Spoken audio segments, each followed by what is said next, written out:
Boa tarde a todo mundo que está aqui com a gente, presente nesse momento aqui no Instituto Gansanches. Boa tarde a todo mundo que está aí virtualmente nos acompanhando nessa mais uma reunião do Grupo de Apoio Nacional a Pessoas com Zumbido. Para mim, assim, eu estou com saudades. Eu vou dizer que nessas últimas duas aí eu não pude comparecer por viagens. Então, eu estou com saudades e estou com a corda toda, hein? Vocês que me aguentem hoje, né? Para mim é sempre muito gostoso de estar aqui, porque é o nosso trabalho voluntário que a gente faz aí uma vez por mês. Bom, antes da gente entrar no tema propriamente dito, o que eu vou falar? O zumbido ele tem 3 grandes associações. Descaradamente, sim, a mais comum é com perda de audição. A gente já falou isso em outras reuniões. Uma segunda associação muito grande é com estados emocionais desbalanceados, principalmente a depressão. E uma terceira associação é com dores nas imediações aqui do ouvido. Então, relembrando, o tema de hoje é essencialmente focado nesse terceiro fator de relação, zumbido e dores na vizinhança aqui do ouvido. Bom, e dor a gente sabe que é um terreno universal, todo mundo tem ou já teve dor, não é verdade? Né? E é um terreno universal também para tratamento. Todos os médicos têm que saber lidar com dor, os dentistas, os acupunturistas, os terapeutas holísticos e os fisioterapeutas. Né? E dentro dessa linha da fisioterapia, a gente está convidando hoje aqui a Karina Rocha, né, que é fisioterapeuta. Eu tive o prazer de conviver com ela aí por alguns anos, no nosso vai e vem de mestrado e doutorado, alguns anos atrás. E no nome dela eu quero homenagear também tanto a Leila Zanotti como a Amanda de Oliveira, que são outras fisioterapeutas com quem a gente também aprendeu bastante sobre esse assunto da inter-relação de zumbido e dor. Então, Karina, um super prazer estar aqui com você. Prazer todo meu. Me conta uma coisa, como fisioterapeuta, como é que surgiu aí o seu interesse no zumbido? Como é que você foi parar nesse segmento? Tá. É uma história assim que eu adoro, né? Que eu tenho um apego bem gostoso, porque assim... eu fazia parte do grupo de dor facial lá do Hospital das Clínicas, né, juntamente com o coordenador, o Dr. Siqueira, e eu tratava, o meu foco era tratar os pacientes com dor, né? Então eu fazia as manipulações, as técnicas para tentar desativar o ponto gatilho, que é aquele nozinho que produz uma dor irradiada à distância aqui. E no momento que eu estava tratando, os pacientes chegavam para mim espontaneamente, lógico, eu não perguntava nada sobre zumbido, e eles me falavam, olha, eu tenho um chiado no meu ouvido. Mas eu ouvia aquilo, anotava, mas não dava tanta importância. E eu fui percebendo que à medida que eu ia tratando esses pacientes, depois de 10, 15 sessões, o zumbido deles iam ou diminuindo ou simplesmente cessava completamente. E foi aí que me deu um insight. Eu pensei, poxa vida, se melhora a dor e esses pacientes têm me trazido essa boa nova aí sobre o zumbido, então eu vou procurar algum médico que trabalhe bastante nessa área de zumbido. E foi quando eu vi uma aula da doutora Tani, lá no grupo, que a gente tinha umas aulas à noite, ela foi convidada, e aí eu vi a aula dela e eu falei, nossa, eu vou procurar a Tani para conversar sobre um assunto, de repente para a gente fazer um trabalhinho, alguma coisa pequena. E de repente ela me fala, vamos fazer disso um mestrado. Uau, ela realmente é da minha praia mesmo. Então eu tive esse prazer de fazer esse trabalho grande com ela, que foi do mestrado, que foi... o mestrado foi mais para a parte de avaliação desses pacientes e depois com o doutorado foi o tratamento. E aí foi surpreendente para mim, porque eu não esperava que tivesse uma repercussão que tem tido, que eu pudesse, como fisioterapeuta, né, poder ajudar tantos pacientes como eu tenho ajudado. E a gente que tem a nossa filosofia holística, a gente sabe que nada é por acaso nesse mundo, né? Enfim, agora, para o pessoal que está assistindo a gente, os otorrinos, as fonos ou as pessoas com zumbido lá à distância, o que você acha que uma fisioterapeuta precisa ter para também poder ajudar o zumbido aí nesse Brasil afora? O que você acha que é importante aí de background? Tá. Inicialmente, também é importante que o fisioterapeuta ele se especialize na área de músculo-esquelética. Porque dentro da fisioterapia, assim como dentro da medicina, existe um pneumologista, um reumato, várias áreas. E dentro da fisio também. Então, ele teria que se especializar em músculo-esquelético inicialmente. E a partir daí, o fisioterapeuta vai focar em várias técnicas manuais que possa tratar a dor, né? Não só técnicas mais manuais, mas também outras técnicas, como por exemplo a acupuntura, o agulhamento seco, que você também usa a agulha de acupuntura. Inicialmente é isso.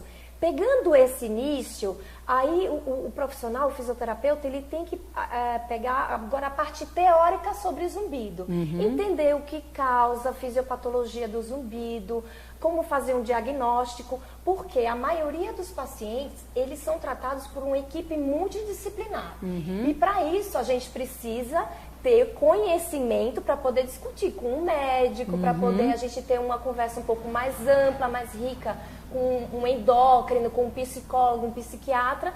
Se a gente não entende nada sobre o assunto, vai ficar um pouco mais complicado para ajudar o paciente.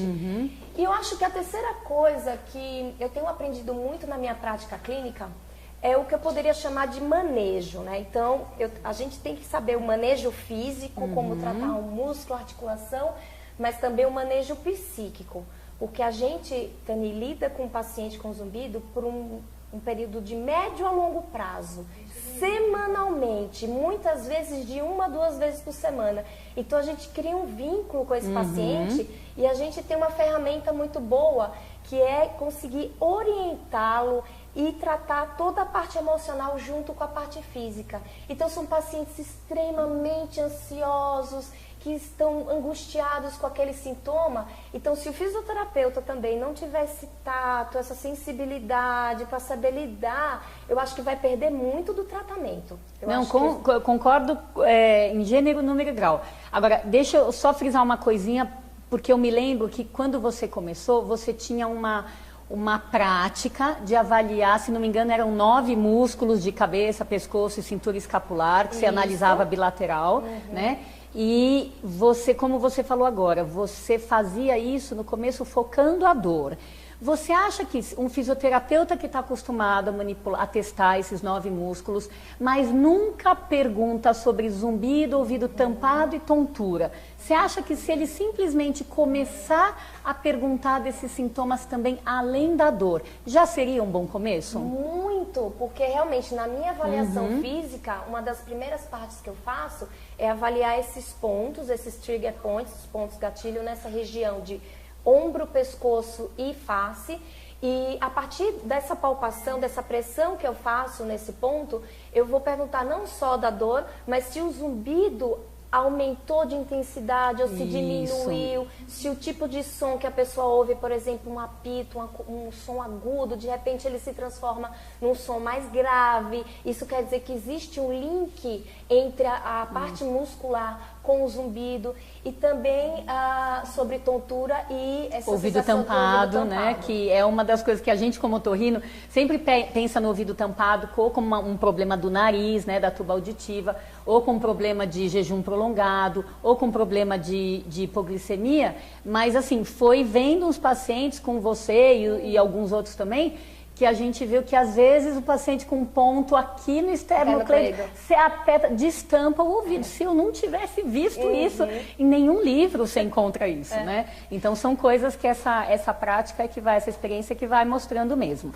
Bom, como eu falei aqui, todo mundo sabe o que é dor, né? E eu queria te perguntar assim, de todos os tipos de dor, física, emocional, etc., que tipos de dor você acha que são mais vinculadas com o zumbido? Tem um tipo de dor muscular, de dor articular? Aonde você acha que o vínculo é mais provável? Então, Daniel, é o seguinte, a característica da dor, geralmente ela é uma dor em peso. A pessoa fala, parece um que eu tenho um peso aqui no meu ombro. Então, uma dor em peso, uma dor cansada e uma dor que muitas vezes até dá uma sensação de formigamento, mas isso tudo por esse cansaço que dá. Então, seria em pressão, em cansaço e em aperto. A pessoa também fala, eu tenho uma sensação, parece que tem alguma coisa me apertando, que é geralmente a característica da síndrome dolorosa miofacial. Essa é a característica principal da dor que estaria mais relacionada com o zumbido. E como a gente já falou da localização, seriam esses músculos aqui, ombro, cervical e face. Então, se uma pessoa tem zumbido, mas tem uma dor frequente na região lombar, pouco provável, praticamente zero, a chance de influenciar aqui no ouvido. Isso, perfeito. Então, isso eu acho que é uma dica importante, né? Porque justamente dor todo mundo tem, ou teve, para que a gente, como otorrino, ou fonoaudiólogo, ou qualquer pessoa, mesmo do público, que queira investigar essa relação, que ela possa ver se o tipo de dor é mais provável que desses que a Karina acabou falando. Nós fizemos uma revisão aqui com a Karina Rocha, fisioterapeuta, sobre os tipos de dor mais comumente vinculados ao zumbido e as localizações também, né, para que a gente possa sempre poder direcionar os nossos pacientes de uma maneira mais otimizada para o fisioterapeuta, quando é o papel dele nos ajudar, ou então até a realmente levar o paciente a uma melhora mais acentuada do que alguns tratamentos médicos conseguem fazer, né? Então, Karina, me fala uma coisa, desses músculos que estão mais próximos aí do ouvido, quais deles você acha que são mais prováveis que tenham relação com o zumbido, né, da musculatura em si? E me diz se os músculos que têm mais chance de ter relação com o zumbido são os mesmos com mais chance de ter relação com o ouvido tampado ou com tontura, ou não? Tem os preferidos de um ou de outro sintoma? Tá, no caso, Tani, para ouvido tampado, realmente é esse musculinho aqui que tem um nome estranho, que é o esternocleidomastoideu, que fica aqui na região do pescoço, que no momento que a gente trata, é impressionante mesmo. A pessoa está lá dizendo, meu ouvido está tampado nesse momento. E a gente palpa esse músculo, trata ele, relaxa, alonga, você já vê um resultado imediato. No caso da tontura, estaria mais relacionado com a cervical posterior, que seria esse músculo aqui, o esplênio do pescoço e o esplênio da cabeça. Então, tratando esses músculos aqui, também a gente vai ajudar bastante na parte da tontura. Agora, para o zumbido, na minha tese, no caso, o que estavam mais relacionados? Seria o trapézio, o temporal, o masseter e esse musculinho aqui atrás, que também é o que eu vejo na minha prática clínica. Ok. E se a gente fosse dar uma dica para quem pretende encaminhar um paciente para um fisioterapeuta, o que você acha que seria precioso? Por que eu estou falando isso? Existem alguns profissionais que, na dúvida, optam por encaminhar o paciente para o dentista, para o fisioterapeuta, para o psicólogo. Então, faz a rede multiprofissional para todo mundo. Por mais que eu não ache isso ruim, eu fico pensando como se fosse para mim, que sou uma pessoa ocupada, meu tempo tem que ser muito precioso, assim, muito, muito bem estudado. Então, eu fico pensando em pessoas ocupadas e tentando fazer com que o encaminhamento seja o mais produtivo possível. Então, que tipo de paciente você acha que, como fisioterapeuta, é o melhor para você conseguir ajudar na questão de zumbido, tontura ou ouvido tampado, independente do trabalho da dor que você faria? Tá. Então, em primeiro lugar, é o paciente que tem queixa de dor frequente. Não adianta o paciente vir com uma dor que ele se queixa a cada, sei lá, 6 meses, 2 vezes por ano eu tenho uma dor no pescoço. Isso é comum, isso é relativamente normal.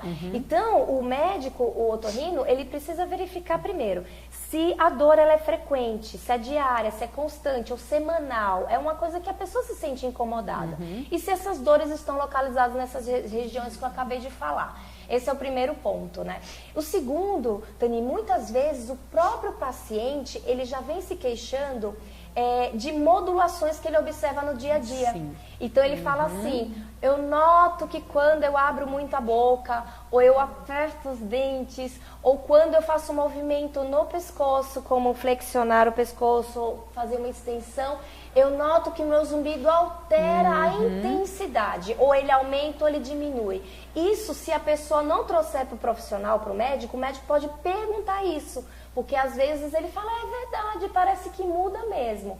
E também outra coisa que eu acho bem interessante é ver a relação do início do zumbido e a dor. Isso, cronologicamente. Cronologicamente. Então a pessoa fala, eu observei que o meu zumbido veio logo após o início da dor, que começou uma dor e logo em seguida veio o zumbido, ou os dois vieram juntos.